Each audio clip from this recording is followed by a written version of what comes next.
দুরূদ শরীফ পড়তে পড়তে ঘুমাইলেন। সারা রাত্র আপনি ঘুমাবেন, কিন্তু ফেরেশতা ঘুমাবে না। কিরামান কাতিবিনা ইয়ালামুনা মা তাফআলুন।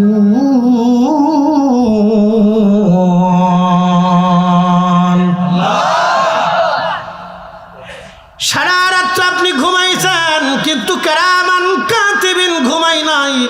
ওই দুরুদের নেকি আপনার আমলনামায় লেখা হলো। তাহলে কেন পড়বেন না দুরুদ আপনি? ও নবীর উম্মত, পৃথিবীতে একটা আমল সরাসরি কবুল হয়ে যায়, সেটা দুরূদ শরীফ। আপনি পড়তে দেরি হবে, কবুল হতে দেরি হবে না। আপনি দুরূদ শরীফ যখন পড়লেন, তখন আপনার নাম, আপনার বাবার নাম, আপনার ঠিকানা পর্যন্ত আমার রসুলের দরবারে ডায়েরিভুক্ত হয়ে যায়। এই জন্য আগের যুগের আউলিয়া একরাম, উলামা একরাম বাড়িতে ঘরেতে মিলাদ অনুষ্ঠান করাইতেন, মিলাদ শরীফ দিতেন, দুরূদ শরীফ পড়ায়া জিকির করায়া এরপরে দোয়ার মাধ্যমে শুরু করতেন। বিশ্ববিখ্যাত বাচ্চার নাম বাচ্চা হুমায়ুন, মোগল সাম্রাজ্যের বাচ্চা হুমায়ুন দাওয়াত করলেন ওই জমানার বিখ্যাত আলেম আল্লামা খাজা মাহমুদ বাহদাওয়ানি নকশবন্দি রহিমাহুল্লাহকে। আমি বলি নাই, বিশ্ববিখ্যাত ইমামুল হারামাইন শরীফাইন মক্কা মদিনার ইমাম ছিলেন ইমাম মোল্লা আলী কারি মাক্কি, যিনি 1 লক্ষ হাদিস ওনার কণ্ঠস্থ ছিল। উনি হাফিজুল হাদিস ছিলেন। আজ থেকে এই 400 বছর আগের উনি মুজাদ্দিদ ছিলেন। হাজরাতে মোল্লা আলী কারি মাক্কি একটা কিতাব লিখেছেন, আল মাউরিদুর রাবি ফি মাউলিদিন নবী সাল্লাল্লাহু আলাইহি সাল্লাম। নবীর মিলাদুন নবীর উপরে একটা কিতাব আমার ঘরে আছে, মিসকিনের ঘরে। সুন্দর করে তিনি লিখছেন এই উপমহাদেশে মিলাদ কিভাবে চলতো, দোয়া কেমনে হতো। মাহমুদ বাহদাওয়ানি নকশবন্দির কাছে বৈরাম বেগ যে বলল, হুজুর আপনাকে দাওয়াত করলাম, বাদশা দাওয়াত করেছে রাজ দরবারে, আপনি আসেন দোয়া করার জন্য। মাহমুদ বাহদাওয়ানি নকশবন্দি তখন হুজুর খাজা বাহাউদ্দিন নকশবন্দি রহমাতুল্লাহ সিলসিলার আলেম, ওই জমানার প্রখ্যাত কামিল ইসলাম প্রচারক ছিলেন। তিনি ডাক দিয়ে বলেন, বৈরাম তোমার বাচ্চাকে যায় বলো আমি মাহমুদ বাহদাওয়ানি কোনো বাচ্চার রাজ দরবারে দাওয়াত নেই না। মাহমুদ বাহদাওয়ানি বলে, বৈরাম রাজা বাদশার দরবারে ভাত খেয়ে কি আমার ইলমুল কাল নষ্ট করবা? যাও, আমি কোনো রাজা বাদশার দরবারে দাওয়াত নেই না, তোমার বাচ্চাকে যে বল। তো বৈরাম এসে বলতেছে, বাচ্চা হুজুরের দাওয়াত নেই না। বলে কেন? সে রাজা বাদশার দরবারে দাওয়াত নেই না। এটা ওনাদের মুজাহাদা। আগের যুগের আলেমরা বড় পাক্কা আলেম ছিল বাবা। মাহমুদ বাহদাওয়ানি নকশবন্দি রাহিমাহুল্লাহ, আল্লাহু আকবার, বলতেছে তোমার বাচ্চাকে যায় বলো যদি রাজ দরবারে মিলাদের অনুষ্ঠান করে আমি রসুলের ইজ্জতের কারণে যাব, বাচ্চার কারণে যাব না। জোরে জোরে জোরে জোরে জোরে জোরে আল্লাহু আকবার। হযরত মাহমুদ বাহদাওয়ানি নকশবন্দি দাওয়াত কবুল করলেন। বাদশা হুমায়ুন বিরাট আকার ইন্তজাম করলেন, রাজ দরবারে রসুলের মিলাদ দুরূদ দোয়ার অনুষ্ঠান হবে। আল্লাহর ওলি আসলেন, বাদশা নিজে ওজুর পানি এনে হুজুরের ওজু করাইলেন, পানি ঢেলে দিলেন, পা ধোয়াই দিলেন। একসাথে বলুন আল্লাহু আকবার। বাদশা নিজে হুজুরের পা ধোয়াই দিলেন।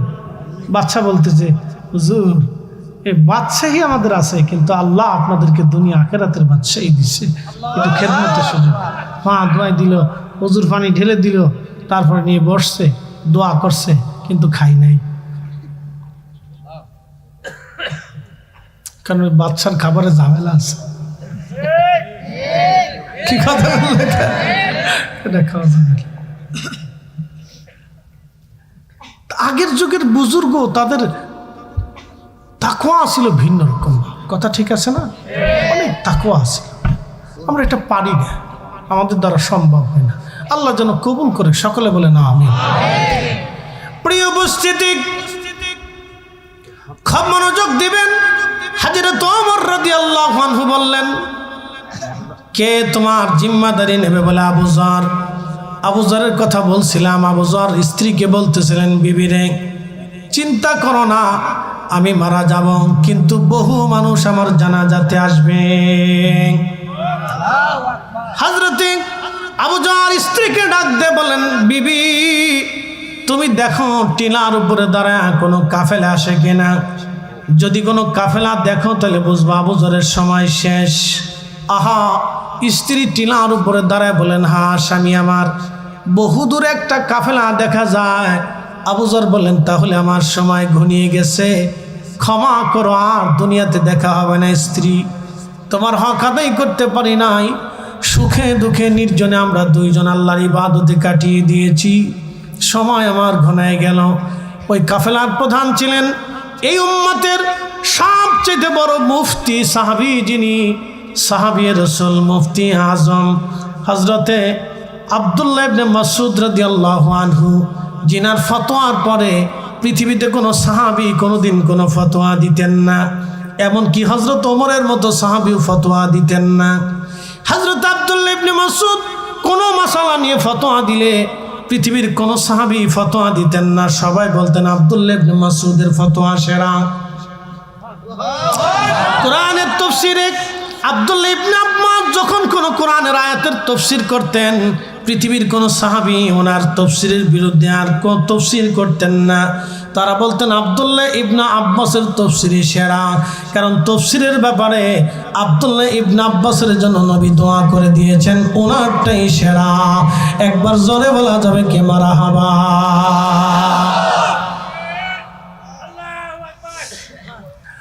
খুব মনোযোগ দিয়ে শুনে যাবেন। ঈশ্বর দিবাসী হযরত আবু জাহল বললেন, বিবি ক্ষমা করো। তিনি ইন্তেকাল করলেন। ইবনে মাসউদ তিনি চলে আসলেন কাফেলা নিয়ে। এসে দেখলেন রাসূলের সাহাবী জাহিদ সাহাবী হযরত আব্দুল্লাহ গিফারি ইন্তেকাল করেছেন। তিনি জানাজা নামাজ পড়াইলেন, কাফন দাফন করলেন। কাফন দাফন করিয়া তিনি রওনা হয়ে চলে গেলেন।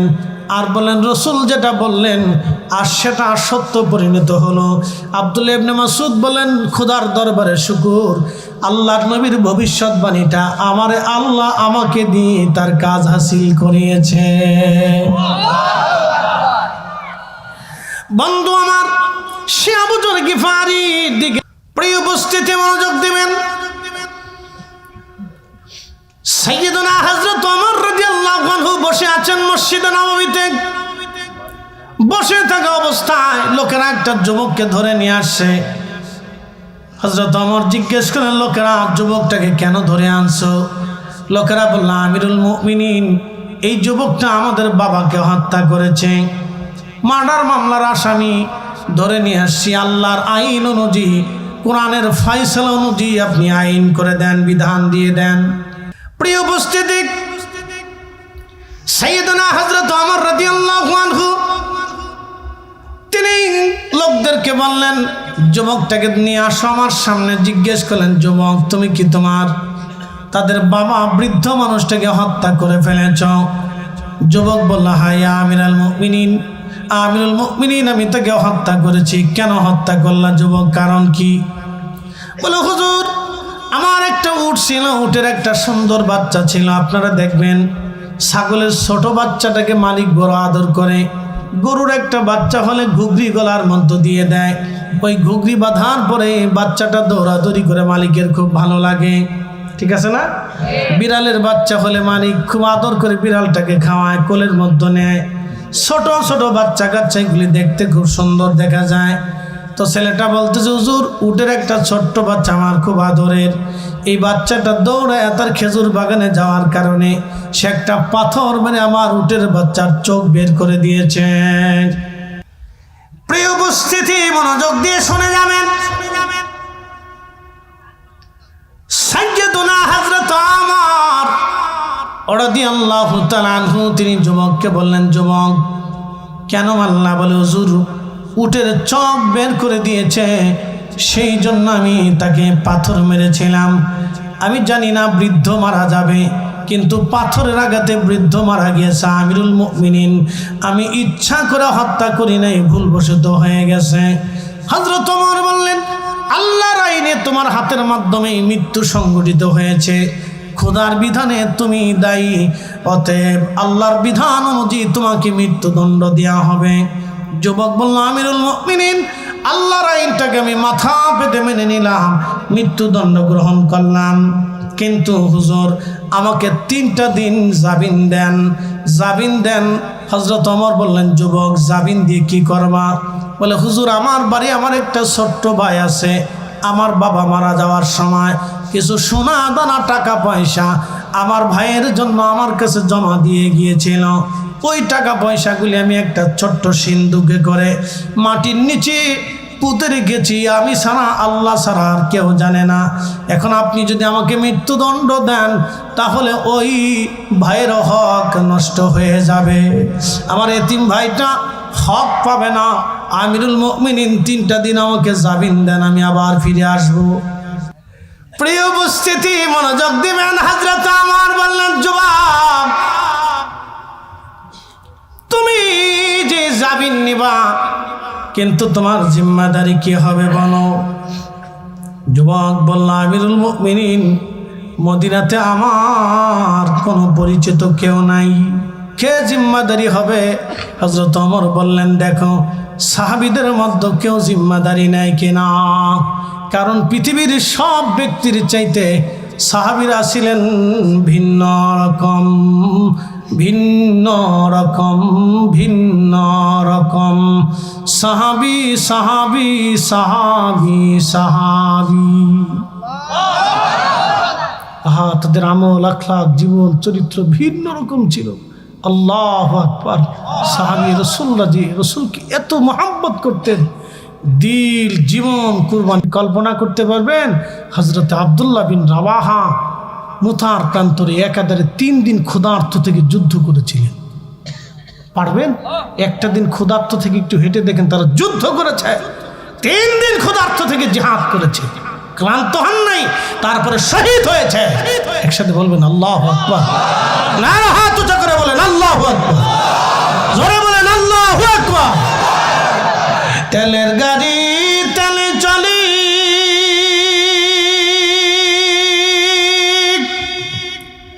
হাওয়ার গাড়ি হাওয়ায় উড়ে, বিনা তেলে চালাই গাড়ি নবী সুলাইমান,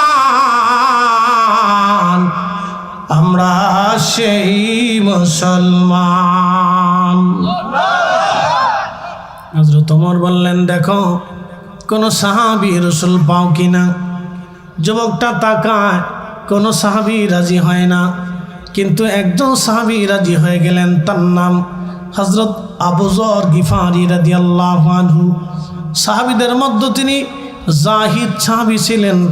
জাহিদ আরবি শব্দ, এর অর্থ হলো দুনিয়া বিরাগী, যারা দুনিয়াকে লাথি মেরে শুধু আল্লাহর জন্য নিজেকে নিবেদিত করতেন তাদেরকে জাহিদ বলা হয়। এটাকে আরবিতে বলা হয় মুজাহাদা। প্রিয় উপস্থিতি, এইভাবে বিশ্ববিখ্যাত আউলিয়া کرام তারা মুজাহাদা করেছেন, উলামায়ে کرام মুজাহাদা করতেন। তা আবু যর গিফারি রাদিয়াল্লাহু আনহু একজন জাহিদ সাহাবী ছিলেন। দুনিয়ার সব থেকে বিরাগী হয়ে নির্জনে নিবৃত্ত ইবাদত করতেন। সাহাবীরা এসে বললেন, ইয়া রাসূলুল্লাহ, হযরত আবু যর গিফারি একা একা থাকতে চায়। আল্লাহর নবী জবাব দিলেন, তাকে একা থাকতে দাও, সে একা থাকবে, একা মারা যাবে, কিন্তু তার জানাজাতে বহু মানুষ অংশগ্রহণ করবে। একবার জবাবে বলেন আল্লাহু আকবার। আবু যর গিফারি নবীর ইন্তেকালের পরে বহু দূরে মরুদ্যানে মরুভূমির মধ্যে চলে গেলেন, সঙ্গী হয়ে গেলেন শুধু ওনার স্ত্রী। ও নারী সমাজ, ভালো করে শুনে যান, স্বামীর আনুগত্য কেমনে করতে হয় আবু যর গিফারি রাদিয়াল্লাহু আনহুর স্ত্রী থেকে বুঝে যান। স্বামী স্ত্রী 2 জন নিবৃত্তে চলে গেলেন, নির্জনে একাকী বসবাস করতে লাগলেন, আল্লাহর ইবাদতে কাটান, খেয়ে না খেয়ে দিন চলে যায়। ওনার একটা মাত্র জুব্বা ছিল, আর কিছুই ছিল না। ইন্তেকালের সময় ঘনিয়ে গেল, স্ত্রী বসে বসে কাঁদে, স্বামী গো, সারাটা জীবন আপনার সঙ্গ দিলাম, বিদায় হয়ে চলে যাবেন আমাকে রেখে একা, নির্জনে নিবৃত্তে আমরা 2 জন আল্লাহর ইবাদতে কাটিয়েছি। আপনি আমার স্বামী, আমি আপনার স্ত্রী, দুইজনের পোশাক ছিলাম। স্বামী গো, এখন যদি আপনি মারা যান, আপনার জানাজা কে পড়াবে, আপনার কবরস্থ কে করবে, আপনার কাফনের কাপড় আমি কি দিয়ে দিব?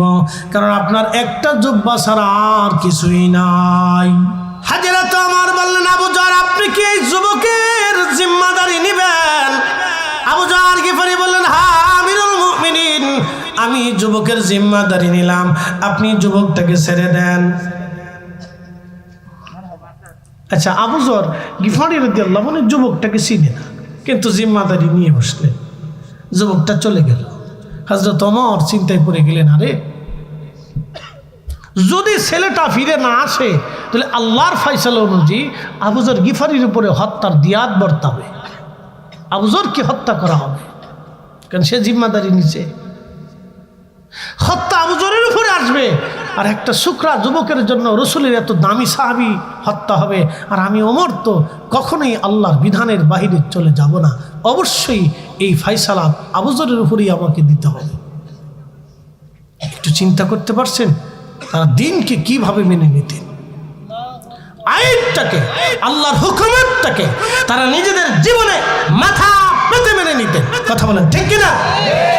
সাহাবী যারা বলেন তারা কি, তারা মুসলমান ছিল। বাপ, আমরা এই চেষ্টা করি হওয়ার জন্য, চেষ্টা করলে যদ্দূর যাওয়া যায় আর কি, বুঝছেন না?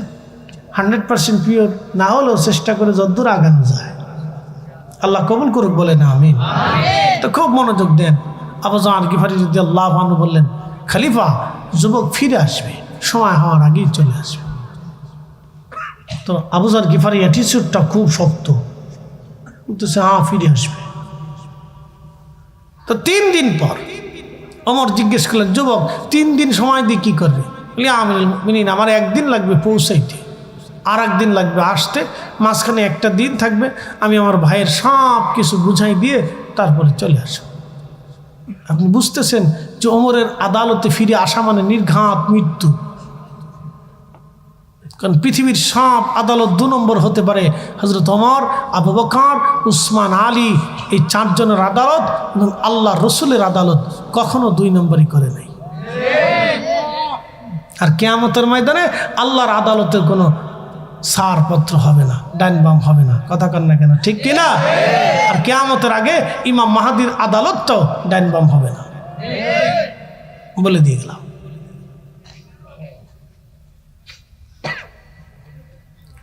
তো মনোযোগ দিবেন। হাজরাতে আবু যর গিফারি বলতেছে, আমিরুল মুমিনিন, যুবক আবার ফিরে আসবে আমার মন বলে।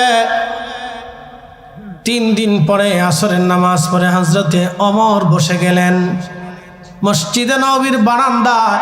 হযরত ওমর বসে আছেন, বিচার হবে আজ। বাদীরা দাঁড়ানো, জিম্মাদারি জামিনদার আবু যর গিফারি দাঁড়ানো। সূর্য লালিমা হয়ে কুসুম আকৃতি হয়ে গেল, কিন্তু যুবক আসে না। সাহাবীরা কেঁদে ফেলে দিয়ে বললেন, হে বাদীরা, তোমরা ক্ষমা করে দাও। তোমরা ক্ষমা না করলে আজকে এই একটা শুকনা যুবকের জন্য নবীর একজন মহান সাহাবী আজ মারা যাবে। কারণ আমরা জানি পৃথিবী উল্টে গেল, হযরত ওমর আল্লাহর আইন থেকে বের হয়ে আসবে না। আপনি চিন্তা করতে পারছেন কিভাবে তারা আল্লাহকে ভয় পাইতেন। হযরত ওমর একদিন দাঁড়াইছে, খুতবা দিতেছে। তো শুনে নেন, খুতবা দেওয়ার সময় এক যুবক দাঁড়ায় বলল, আমিরুল মুমিনিন দাঁড়ান, খুতবা পরে দেন, আগে বলেন এই নতুন জুব্বা কই পাইছে। আপনি একটু চিন্তা করেন তো, সেদিনের ইসলাম, সেদিনের আইন কত চমৎকার ছিল। ইয়া আমিরুল মুমিনিন দাঁড়ান, খুতবা পরে দিবেন, নতুন জুব্বা কোথায় পাইলেন? আমরা জানি আপনার জন্য বাইতুল মাল থেকে একটা কাপড় বরাদ্দ হয়েছে, সেই কাপড়ে আপনার জুব্বা হওয়ার কথা না। এত বড় জুব্বা কই পাইলেন? বাকি কাপড় কোথার থেকে আসছে? এখানে আমাদের আজকে মাননীয় প্রধান অতিথি আছেন। যদি আমাদের দেশে সিস্টেম থাকতো যে প্রত্যেক মাসে বা 6 মাস অন্তর অন্তর প্রত্যেকটা সেকশন বাধ্যতামূলকভাবে নিরপেক্ষ ব্যক্তিদের কাছে তার কাজের হিসাবগুলি বুঝাই দিবে, তাহলে আমাদের দেশে অনেক দুর্নীতি কমে যেত। কথা বল না কেন, ঠিক কিনা? প্রত্যেক সেকশন থেকে তারা নিজ নিজ কাজের হিসাবগুলি পুঙ্খানুপুঙ্খরূপে নিরপেক্ষ তদন্ত কমিটির কাছে দিতে হবে, অথবা মসজিদে দাঁড়াইয়া প্রত্যেক শাসা জেলা থানার মসজিদে দাঁড়াইয়া জুমার দিনে হাজার মানুষের উপস্থিতিতে তারা হিসাব বুঝাই দেবে। তাহলে তো আর কোনো ঝাপটা ঝাপটা থাকবে না, কোনো ঝামেলা নাই, যেটা হযরত ওমর করতেন। আল্লাহ, ওমর ছিলেন, আপনি চিন্তা করতে পারছেন খেলাফত কিভাবে চালাইছে। হিমসে চলে গেছে, হিমস আপনাদেরকে বুঝাই। বর্তমান সিরিয়ার রাজধানীর নাম দামেস্ক, দামেস্কের আগে আলেপ্পো, তার আগে হিমস। এই হিমসে হযরত ওমর চলে গেলেন। তো মসজিদে বসে আছেন, সবাইকে ডাক দিলেন জুমার দিনে। তো সবাই জুমার নামাজ আসছে। হযরত ওমর খুতবার আগে বললেন, মুসলমানরা, তোমরা বলো তোমাদের হিমসের যে গভর্নর সাইদ ইবনে আমের, তিনি রাসূলের সাহাবী, তার সম্পর্কে কি তোমাদের অভিযোগ আছে? সবার সামনে লোকেরা বলল, হা আমিরুল মুমিনিন, 3টে অভিযোগ আছে। বলে কি অভিযোগ? বলে 1 নম্বর, সে সকালবেলা কাজে দেরিতে আসে, জবাব দিতে বলেন। দেরিতে আসে কেন? আমি 4-5 বছর আগে, বেশ অনেক করোনার আগে, তা আমি ওই ইন্ডিয়ান এক্সপোর্ট ইম্পোর্ট লাইসেন্স করতে গেছি, ব্যবসা করব। চিন্তা করলাম যে ওই আমাদের ফরিদপুরের এক অফিসে ঢুকছি, তো অনেকটা সিগনেচার লাগে, কি একটা কাগজ যেন আমার পাঠাইছে। তো সিগনেচার 7 দিন পর্যন্ত ঘুরছি, দেয় না। পরে হাতের অ্যাসিস্ট্যান্টে বললাম, কী ব্যাপার, তোমাকে সারে সিগনেচার দেয় না, মাল টুস দেওয়া লাগবে।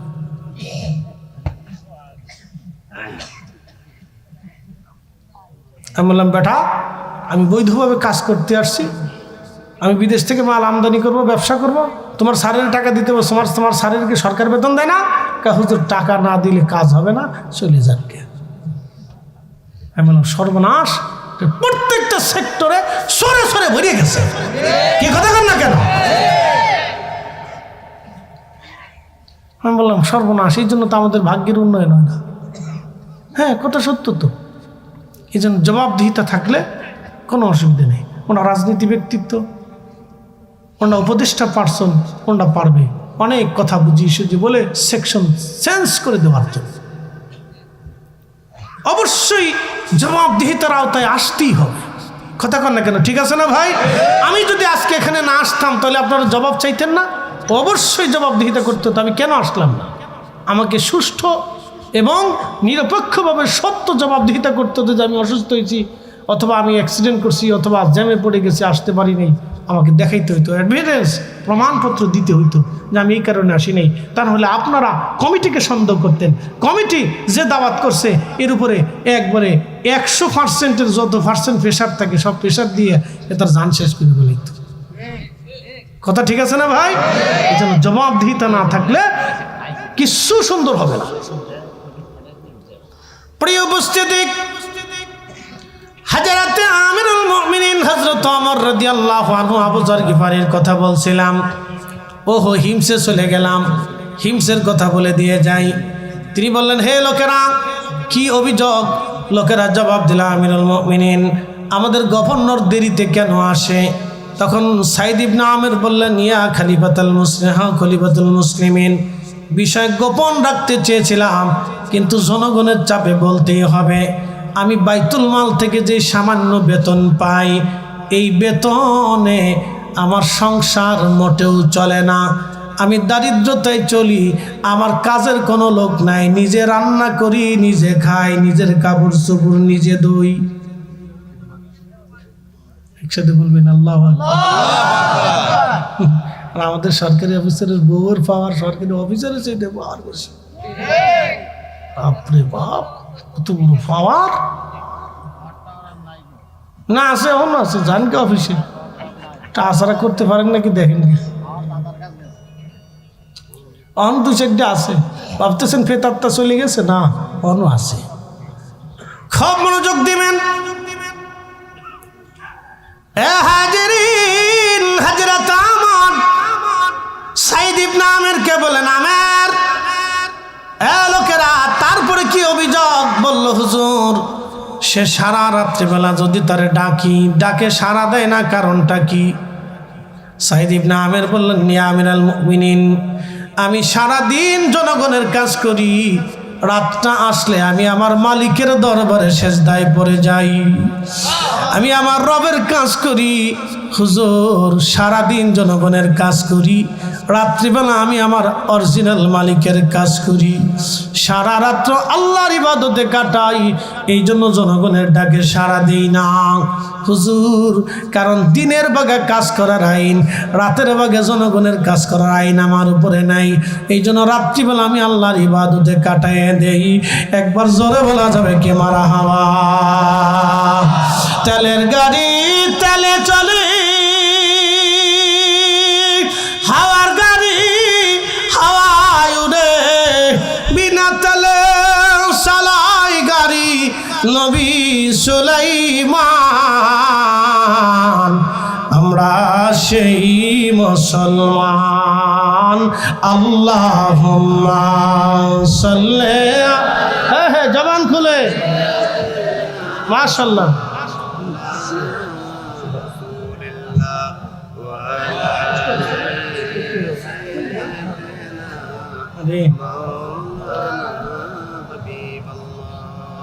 না না আওয়াজটা দুর্বল মনে হয়। আল্লাহুম্মা সাল্লি আলা সাইয়্যিদিনা মাওলানা মুহাম্মাদ ওয়া আলা আলি সাইয়্যিদিনা।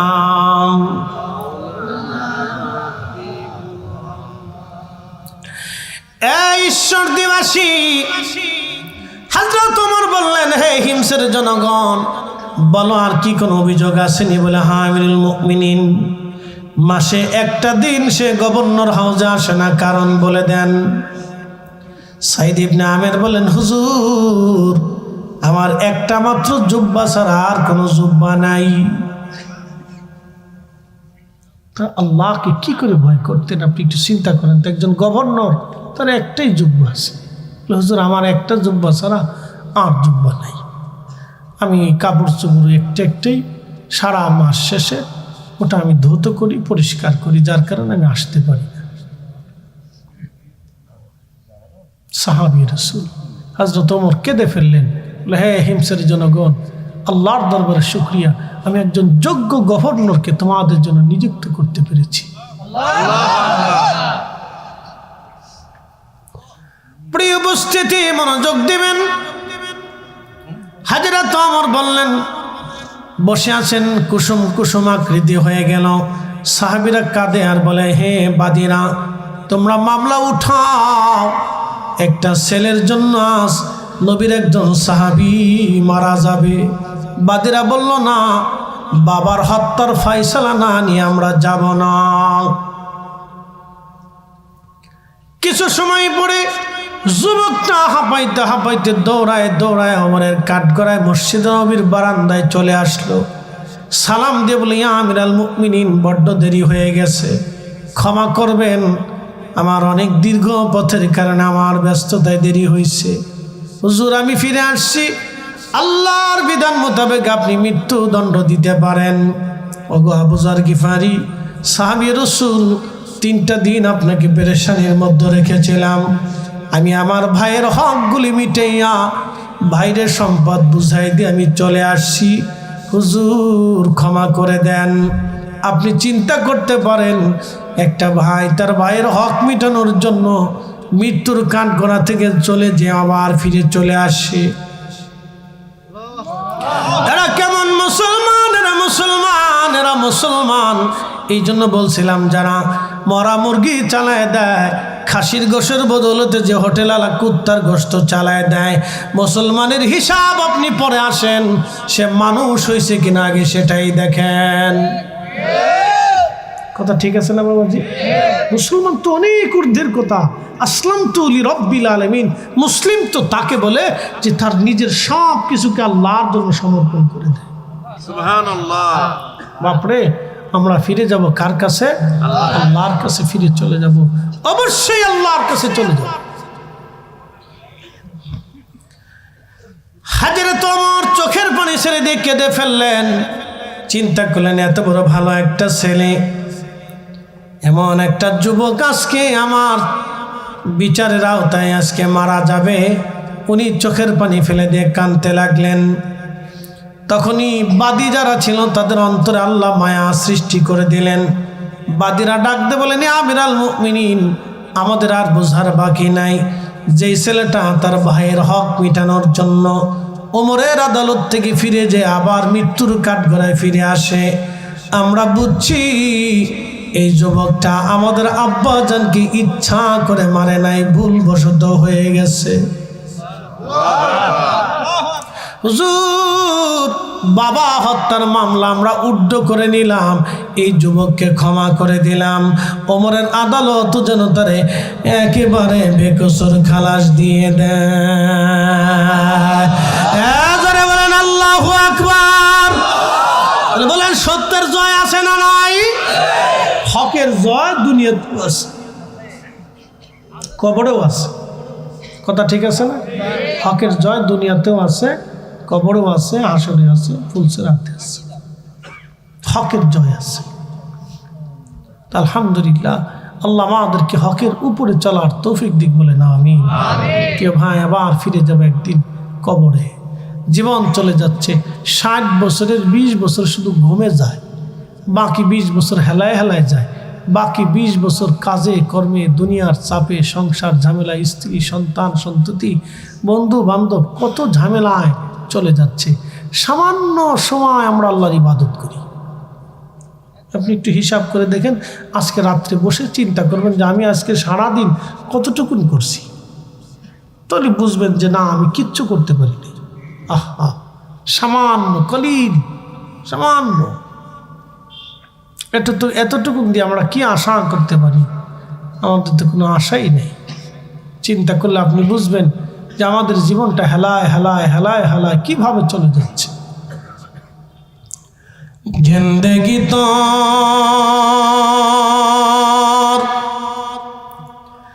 যাইরে ফাঁকি দিয়া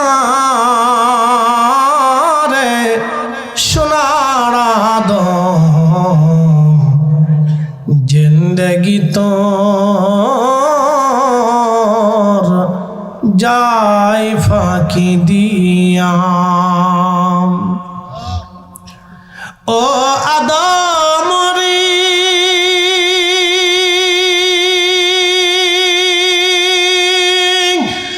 পাকে ধরে গেছে দাড়ি, দন্ত আছে গোটা চারি, সমন জারি গিয়াছে করিয়ারে সোনার আদম, জিন্দেগি তোর যাই ফাঁকি দিয়া।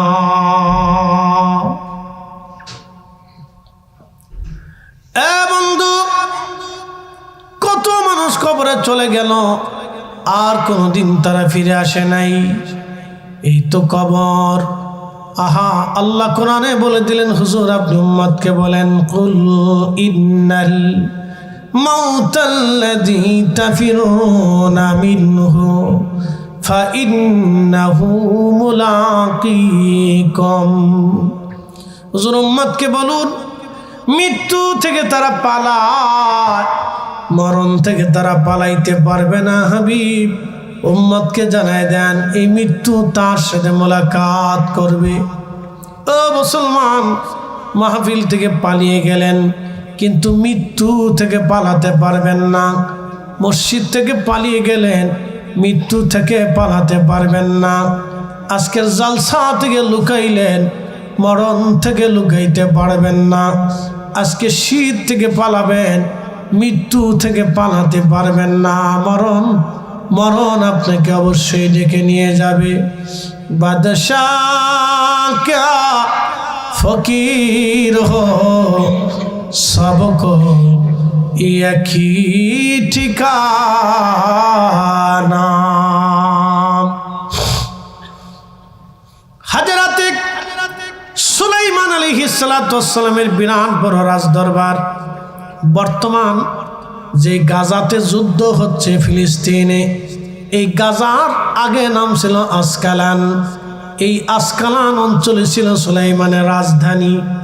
বিরাট বড় প্রাসাদ ছিল তিনার। এক পাশে 350 মন্ত্রী ছিল, আর এক পাশে 350 জিন মন্ত্রী ছিল। এইভাবে পৃথিবীতে দুইটা জাতিকে তিনি একসাথে শাসন করতেন। একটা জাতির নাম মানব জাতি, আর একটা জাতির নাম জিন জাতি। এই দুইটা জাতিকে তিনি একসাথে শাসন করতেন।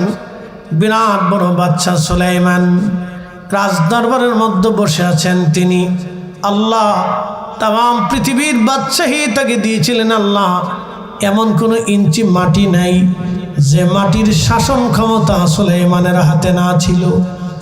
সমুদ্রের গভীরে যে জিন সমুদ্রের গভীরে থাকে, আপনারা জানেন জিনেরা সমুদ্রের গভীরে থাকে।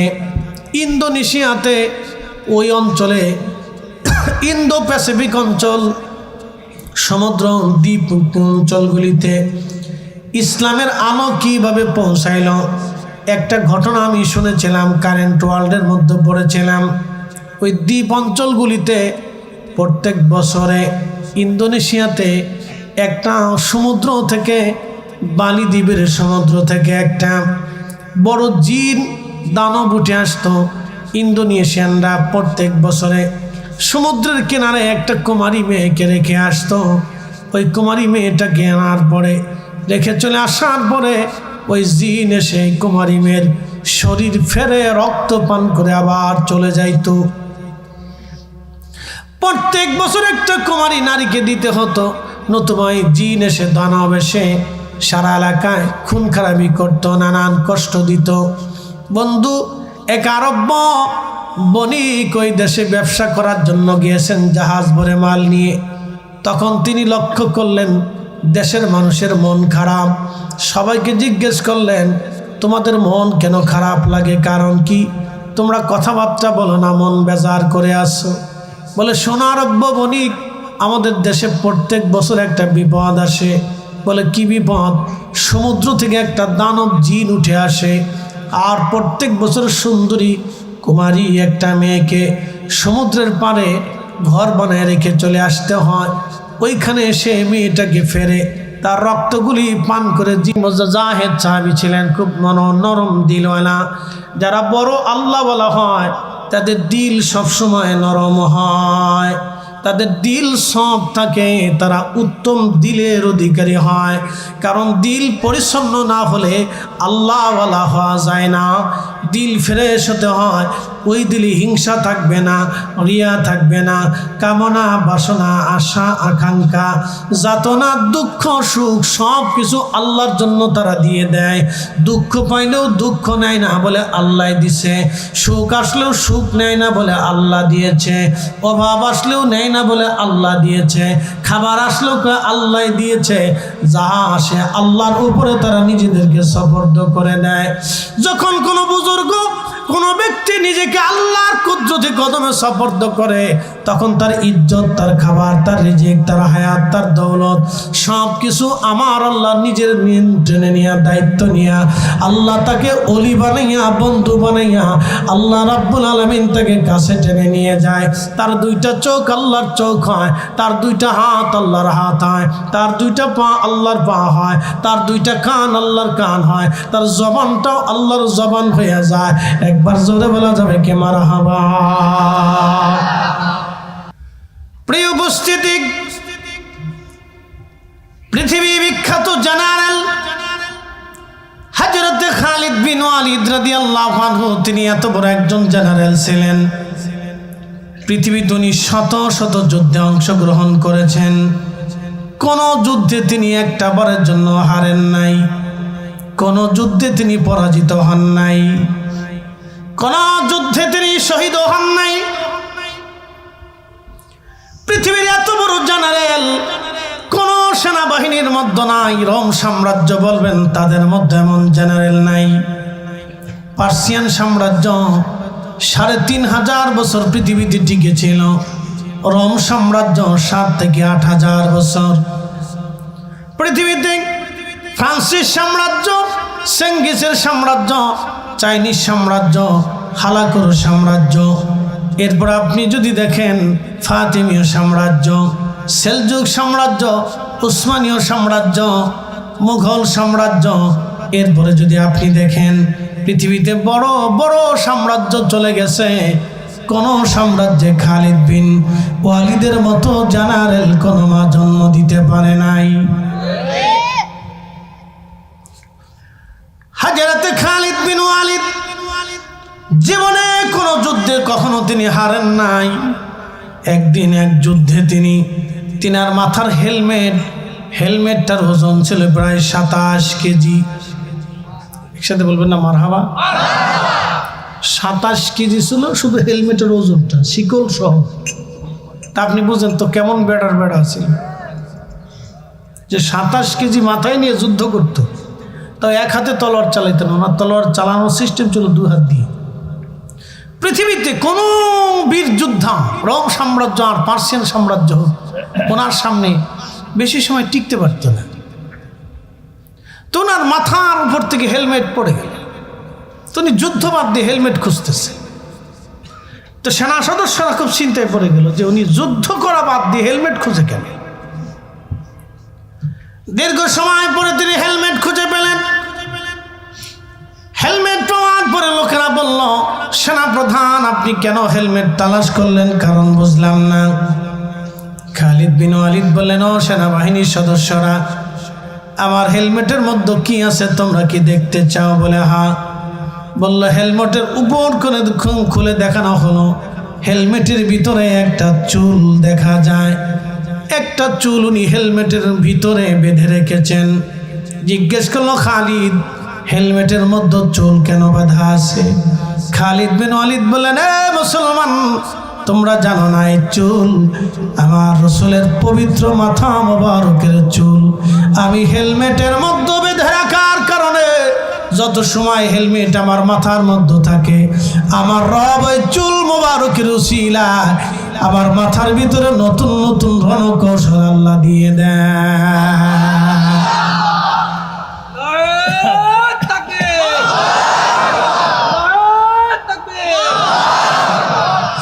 তেলের গাড়ি তেলে চলে,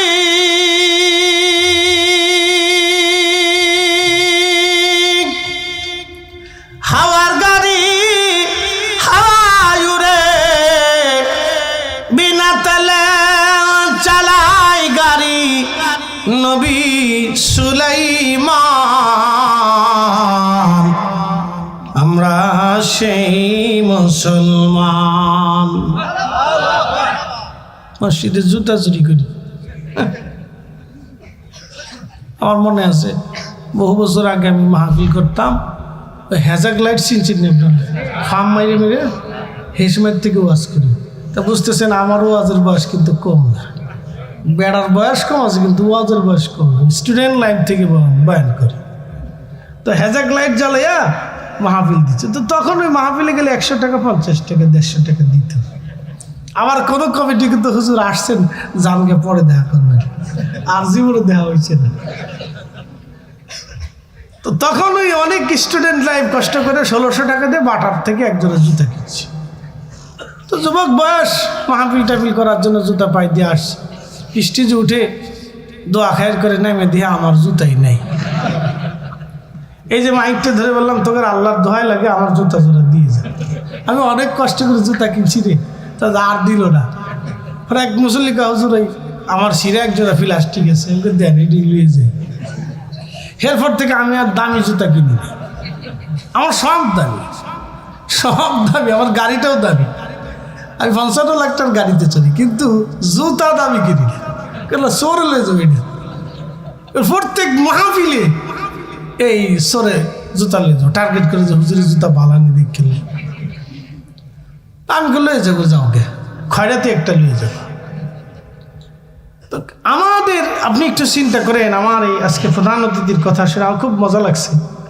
সামনে প্রশংসা করা ঠিক না, রাজনীতি ব্যক্তিত্বদের এরকম হওয়া উচিত। আলহামদুলিল্লাহ, আল্লাহ হায়াতের তো এবার দিক বলে না আমিন। আমি সামনে ওনার কোনো প্রশংসা কোনো কথা বলবো না। শুধু মানুষ রাজনীতি করে কারণ হচ্ছে মানুষের জন্য, কথা ঠিক আছে না ভাই? হযরত ওমর খলিফা কেন হয়েছিলেন? মানুষের জন্য।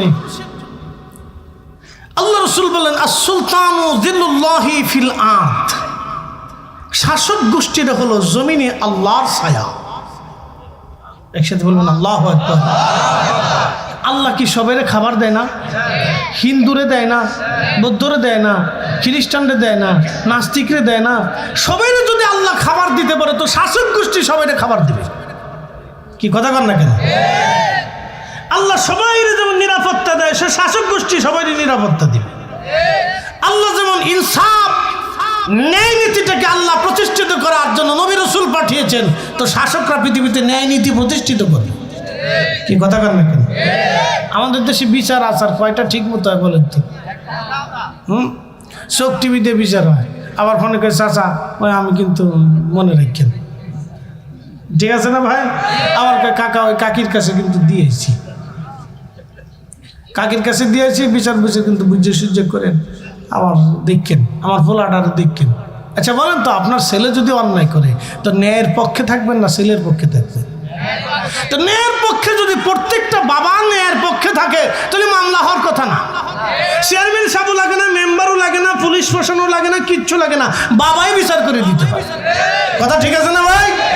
সমস্যা আমাদের ভিতরে, আমাদের ভিতরে অনেক সমস্যা। প্রিয় উপস্থিতি মনোযোগ দিবেন। সাইয়্যিদুনা হযরত ওমর রাদিয়াল্লাহু আনহু বসে আছেন মসজিদে নববীতে। বসে থাকা অবস্থায় লোকেরা একটা যুবককে ধরে নিয়ে আসছে। হযরত ওমর জিজ্ঞেস করেন, লোকেরা যুবকটাকে কেন ধরে আনছো? লোকেরা বলল, আমিরুল মুমিনিন, এই যুবকটা আমাদের বাবাকে হত্যা করেছে, মার্ডার মামলার আসামি, ধরে নিয়ে আসছি। আল্লাহর আইন অনুযায়ী, কোরআনের ফয়সালা অনুযায়ী আপনি আইন করে দেন, বিধান দিয়ে দেন। হাতে কি একবারে 100% পিওর ও শিওর দিয়ে পৃথিবীতে 4 জন রাষ্ট্র পরিচালনা করছে, এরপর আর কেউ পারে নাই। আবু বকর, ওমর, উসমান, আলী, এরপরে আর কারো নসিবে জুটে নাই। আর পৃথিবীর শেষে একজন আসবে, তিনি ইমাম মাহদি, বাবার নাম আব্দুল্লাহ, ওনার নাম হবে মুহাম্মদ। রাসূল বললেন সহিহ বুখারীর কিতাবুল ফিতানের ভিতরে, আমি যেইভাবে পৃথিবীতে ইনসাফ প্রতিষ্ঠিত করেছি, আমার মাহদি সারা পৃথিবীতে সেইভাবে ইনসাফ প্রতিষ্ঠিত করবে। একসাথে বলেন আল্লাহু আকবার। না না, জোরে বলেন আল্লাহু আকবার। রাজনীতির অর্থই হচ্ছে ইনসাফ প্রতিষ্ঠিত করা। কথা বলেন ঠিক না বেঠিক? যে করতে পারবে সে সাকসেস, সে মানুষের হৃদয়ে বহুদিন বেঁচে থাকবে। আজকে ওমর কি দুনিয়াতে আছে? কিন্তু ওমর আজকে আমাদের হৃদয়ের মধ্যে বেঁচে আছে। কথা ঠিক আছে না ভাই? আমাদের সবার হৃদয়ে হযরত ওমর বেঁচে আছে। প্রিয় উপস্থিতি, সাইয়্যিদুনা হযরত ওমর রাদিয়াল্লাহু আনহু তিনি লোকদেরকে বললেন, যুবকটাকে নিয়ে আসো আমার সামনে। জিজ্ঞেস করলেন, যুবক তুমি কি তোমার তাদের বাবা বৃদ্ধ মানুষটাকে হত্যা করে ফেলেছ? যুবক বলল, হ্যাঁ ইয়া আমিরুল মুমিনিন, আমিরুল মুমিনিন, আমি তাকে হত্যা করেছি। কেন হত্যা করলা যুবক, কারণ কি? বলে, হুজুর আমার একটা উট ছিল, উটের একটা সুন্দর বাচ্চা ছিল। আপনারা দেখবেন ছাগলের ছোট বাচ্চাটাকে মালিক বড় আদর করে, গরুর একটা বাচ্চা হলে ঘুগরি গলার মধ্য দিয়ে দেয়, ওই ঘুগরি বাঁধার পরে বাচ্চাটা দৌড়াদৌড়ি করে মালিকের খুব ভালো লাগে, ঠিক আছে না? বিড়ালের বাচ্চা হলে মালিক খুব আদর করে বিড়ালটাকে খাওয়ায়, কোলের মধ্যে নেয়। ছোট ছোট বাচ্চা কাচ্চা এগুলি দেখতে খুব সুন্দর দেখা যায়। তো ছেলেটা বলতেছে, হুজুর উটের একটা ছোট্ট বাচ্চা আমার খুব আদরের, এই বাচ্চাটা দৌড়ায় তার খেজুর বাগানে যাওয়ার কারণে সে একটা পাথর মানে আমার উটের বাচ্চার চোখ বের করে দিয়েছে। আমাদের দেশে এই ছাগল নিয়ে, বকরি নিয়ে, মুরগি নিয়ে, এগুলি নিয়ে বিরাট যুদ্ধ লাগে, ঠিক আছে না ভাই? যুদ্ধ কিন্তু 1.5 ফাঁকি জমি নিয়ে না, 1 ইঞ্চি জমি নিয়ে যুদ্ধ, কিন্তু 50 লক্ষ কোটি টাকা নিয়ে না, 50 টিয়া নিয়ে। পরে গ্রাম শুদ্ধে মারামারি করে, তারা নিজের একজন আরেকজনে ফিডায়, আরেকজন আরেকজনে ফিডায়, কে লেগে ফিডায় নিজেরও কুইতারে না। এ তো মারামারি আমাদের দেশে, মানব জাতি। আচ্ছা বলেন তো, কুত্তায় কুত্তায় মারামারি করছে, জীবনে কোনদিন মার্ডার হতে দেখছেন? বিড়ালে বিড়ালে এত খামচা মারামারি করলো, জীবনে মার্ডার হতে দেখছেন? মুরগাই মারামারি ঠুকরা ঠুকরি জীবনে কোনোদিন মার্ডার হতে দেখছেন? কখনো মার্ডার হতে দেখবেন না। কিন্তু একমাত্র মানব জাতি নিজেরা মারামারি করলে এক মানব আর এক মানবকে হত্যা করে। কথা কোন ঠিক কিনা? এই জন্য মানুষকে মানুষের মতো হতে হবে। মানুষকে কি হতে হবে? মানুষের মতো হতে হবে। আপনি মুসলমানের হিসাব পরে আসেন, মুসলমান অনেক ঊর্ধ্বের কথা, মুসলিম অনেক ঊর্ধ্বের কথা, মুসলিম অনেক ঊর্ধ্বের কথা। যেই বেটা হোটেলে মরা মুরগি চালাই দিয়া লাভের জন্য মানুষে মরা মুরগি খাওয়া, ও মুসলমান তো পরে হিসাব করে মানুষ হয়েছে কিনা আগে চিন্তা করে। যেই লোক তার নিজের বোনের জমি বুঝাই দেয় না, মুসলমানের হিসাব পরে করে মানুষ হয়েছে কিনা আগে দেখে। যেই চাচা তার এতিম ভাতিদার সম্পদ বুঝাই দেয় না, ও মুসলমানের হিসাব পরে করে নাকি মানুষ হয়েছে কিনা বুঝে। কি কষ্ট হইতেছে আপনাদের? উচিত কথায় মহাই বেজার, গরম বাতে বিলাই বেজার। এগুলো শোনার দরকার। বাপ, আমরা সবাই এই গোরস্থানেই চলে যাব। কথা ঠিক আছে না? এখানেই চলে যাব। তো যেতেই হবে, তো এটা নিয়ে পাড়াপাড়ি করে কি লাভ আছে? আমি আমার দেশের জমি জমা তো দেখার সুযোগ হয় না। তো একবার বড় ভাই বললো তুই একটু ঘুরে ঘুরে দেখে। তো আমি ঘুরতে যাই আমাদের এলাকার পশ্চিম পাড়ার এক জমিন দেখতে গেছি। দেখি জমিন ছিল সোজা, এমনি বাঁকা দিয়ে চলে গেছে। তো পাশের জমি আলা জমিনে ক্ষেত পরিষ্কার করতেছে। আমি বললাম কাকা, ছোটকাল থেকে তো সোজা দেখছি, তো বাঁকা হইলো কেন? না আমি পাই। তা বললাম কাকা, তো এটা নিয়ে তো ঝগড়া করার কিছু নেই, তো আধা হাত বেশি নিছেন বা 4 ইঞ্চি বেশি নিছেন। কাকা যদি আপনি পায়া যান তো বাঁচাই দিলেন, আর যদি না পায়া থাকেন তাহলে মামলা কিন্তু কিয়ামতের ময়দানেই হবে। পরের তারিখ দিয়ে দিন না সোজা হয়ে গেছে। তো ভাবলাম যে আল্লাহর ভয় পাইছে। কথা ঠিক আছে না? এটা কিন্তু একটা ভালো গুণ। এটা কি একটা গুণ? ভালো গুণ। কোরআনে এই গুণের কথা বলছেন না। এই যে আমাদের প্রধান অতিথি আজকে কি বললেন যে আমি যেটা দেবো টকশোর থেকে 10,000 পাইতে পারি, 15,000 পাইতে পারি, আমি হালালটাই দিব। মারহাবা কথা না, আরো জোরে বলেন। এটা কিন্তু একটা ভালো গুণ, কারণ উনি আল্লাহকে ডরাচ্ছে যে আমি আল্লাহর কাজে যেটা দেবো সেটা আমি আল্লাহটা হালালটাই দিয়ে দিই। এটা একটা ভালো গুণ। কথা ঠিক আছে না? আল্লাহর কোরআনে বলতেছে ইন্নামাল মুমিনুনা আল্লাযীনা ইযা যুকিরাল্লাহু ওয়াজিলাত কুলুবুহুম ওয়াজিলাত কুলুবুহুম। কিছু সময় বসা যাবে ইনশাআল্লাহ? কথাগুলি শোনা জরুরি। আল্লাহ বললেন হাবিব উম্মতকে বলে দেন উম্মতকে নিশ্চয় তারাই মুমিন হবে যাদের অন্তরে আল্লাহ স্মরণ আসার সঙ্গে সঙ্গে অন্তরটা আল্লাহর ভয়ে থরথর থরথর করে কাঁপতে থাকে। তারা মুমিন মুমিন মুমিন। এরপরে আল্লাহ বললেন وَإِذَا تُلِيَتْ عَلَيْهِمْ آيَاتُهُ زَادَتْهُمْ إِيمَانًا।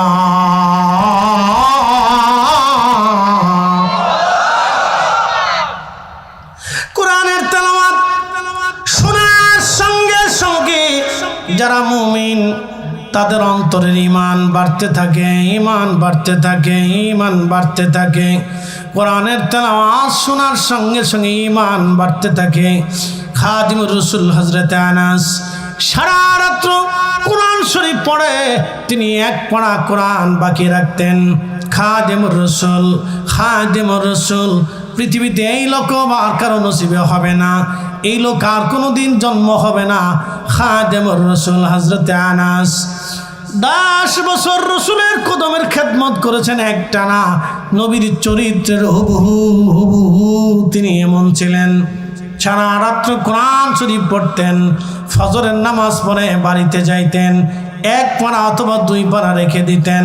ওনার 100-র মতো আল্লাহ সন্তান দিয়েছিলেন, অনেক সম্পদ আল্লাহ দিয়েছিলেন তাকে।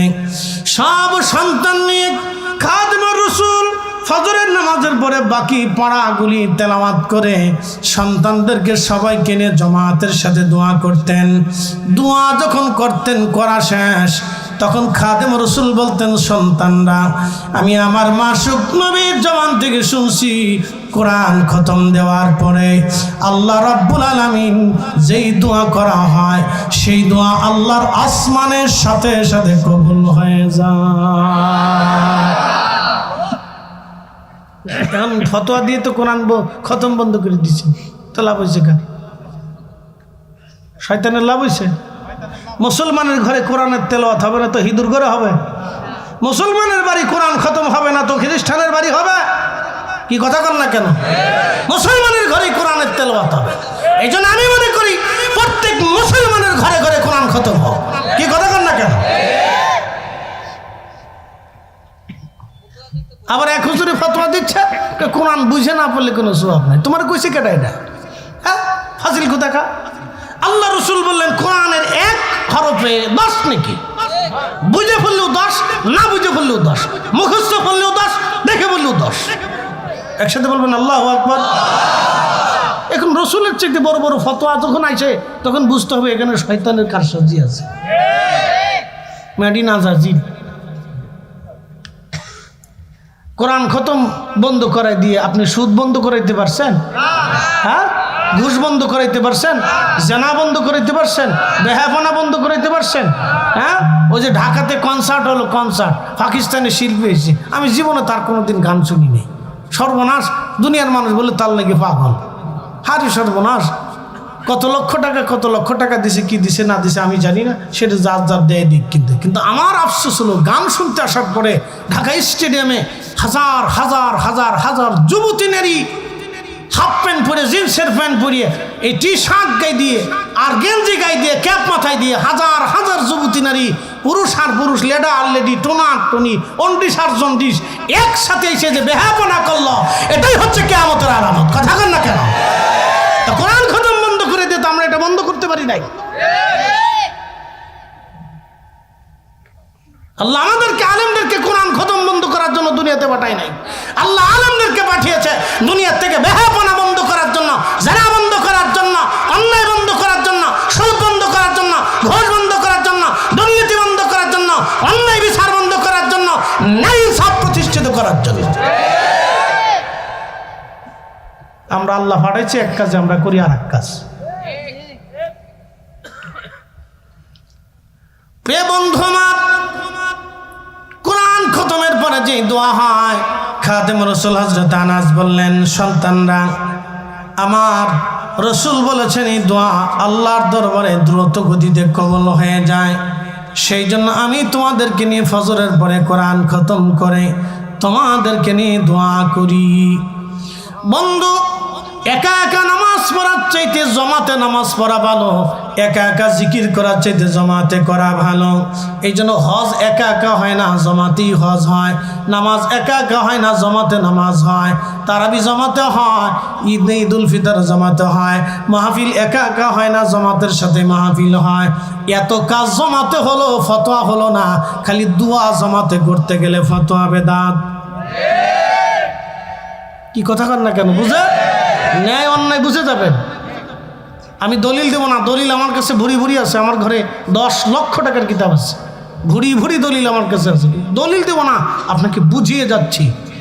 জমাতে নামাজ হলো, জমাতে জিকির হলো, জমাতে হজ হলো, বিশাল বড় ইজতেমা হলো, বিশাল বড় ময়দান হলো, ইসলামী মহাসম্মেলন হলো, জমাতে জিকির হলো, সব জমাতে হয়। কোরআন তেলাওয়াত খতমটা কোরআন শরীফ হাফেজরা জমাতে লাইন ধরে কোরআন তেলাওয়াত করে মুখস্থ করতেছে হাফেজরা। হাদিস জমাতের সাথে পড়া হয়, ক্লাসে পড়া হলো, খালি দুয়ার বেলায় বেদাতের হতো। কেন ভাই? কারণটা এগুলি বন্ধ করে তো আমরা সুদ বন্ধ করতে পারি নাই। পারছি ভাই? হারিনি তো। তাই বন্ধ করে লাভ হইল কি? যদি দোয়া বন্ধ করার কারণে বেহাপনা বন্ধ হইতো তাহলে বুঝতাম যে হ্যাঁ, একদিক দিয়ে বন্ধ হয়েছে, আর একদিক দিয়ে লাভ হয়েছে, 50-50।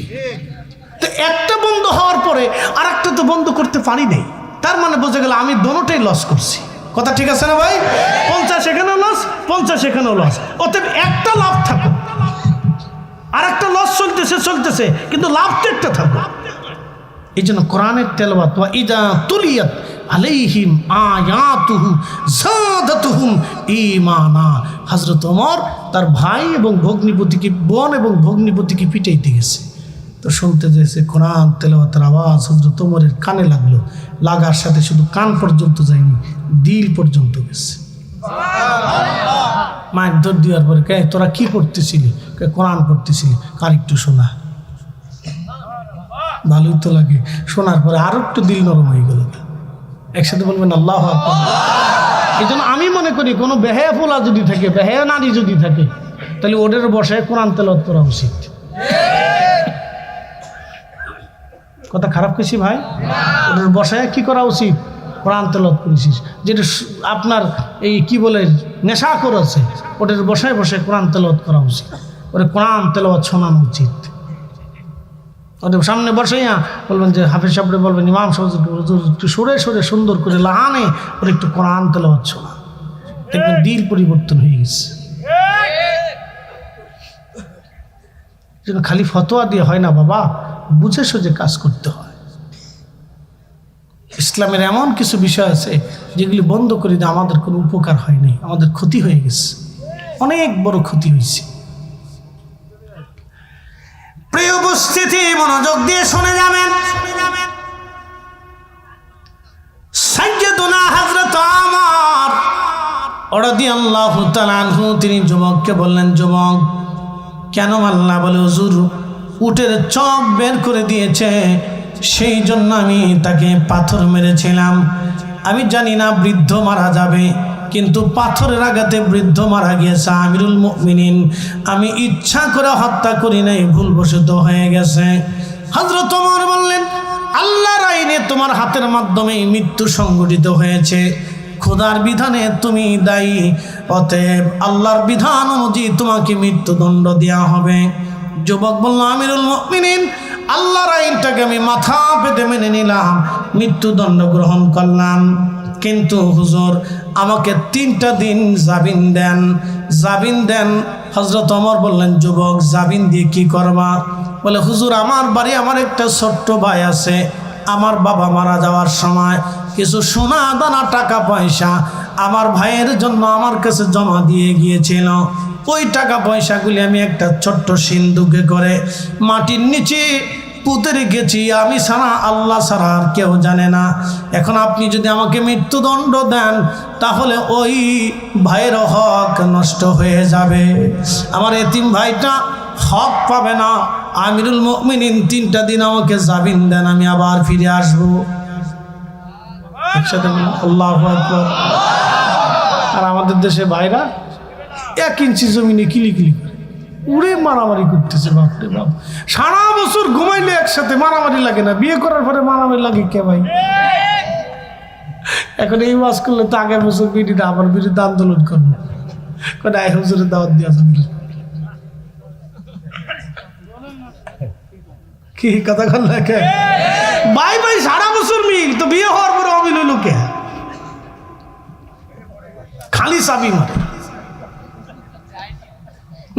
মারাত্মক চাবি, বাপরে বাপ, কান কোন ভারী করে ফেলে, দেখবে শরীর উত্তপ্ত করে ফেলায়, মাথাটাকে গরম করে ফেলায়, হিট করে ফেলায়।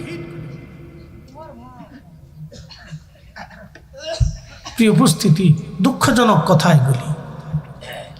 3 ভাই বাবার সম্পদ পাবে, ওরা 3 জনে এক জায়গায় বসবে, কতটুকু কোন জায়গায় জায়গা আছে ভাগযোগ করে নিজেরা বুঝে সুঝে নিয়ে যাবে। এর ভিতরে বেরিয়ে আঙ্গুল দেখা, তুমি কি বলদ নাকি? বলদের লোকে বিয়ে বুঝছি, বালা জমিটা দেখছো না, তুমি বড়টা দিয়ে দিল। কি কথা কন না কেন? দিছে না সেটাইয়া এই গেল সেইটা পাম্পটি, কথা তো ঠিক কইছে।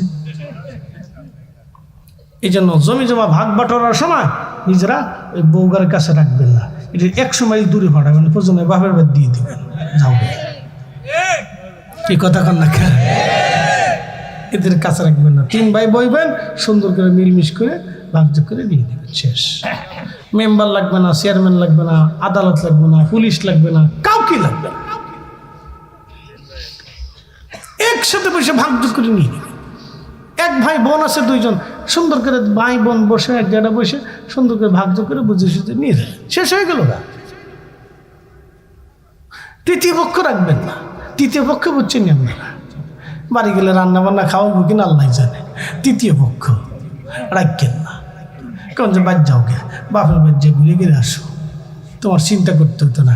আমার বাহের জমিন আমরা বুঝতাম। কি কথা আছে না, ঠিক না? হ্যাঁ, ঠিক এইখান থেকে কয়ে যাবেন বাদ যে ঠিক কন গে, তুমি বুঝবে জ্বালা কারে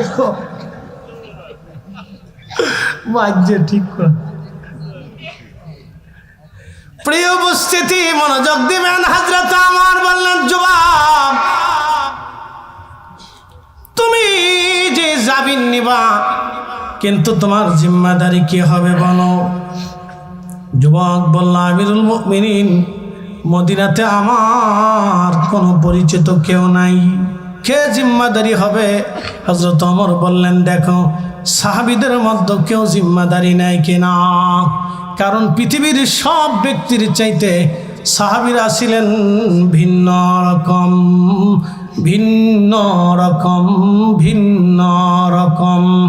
সাহাবী সাহাবী সাহাবী সাহাবী। তাদের আমল, আখলাক, জীবন চরিত্র ভিন্ন রকম ছিল। আল্লাহু আকবার। সাহাবী রাসূলুল্লাহ জি রাসূলকে এত মহব্বত করতেন, দিল জীবন কুরবান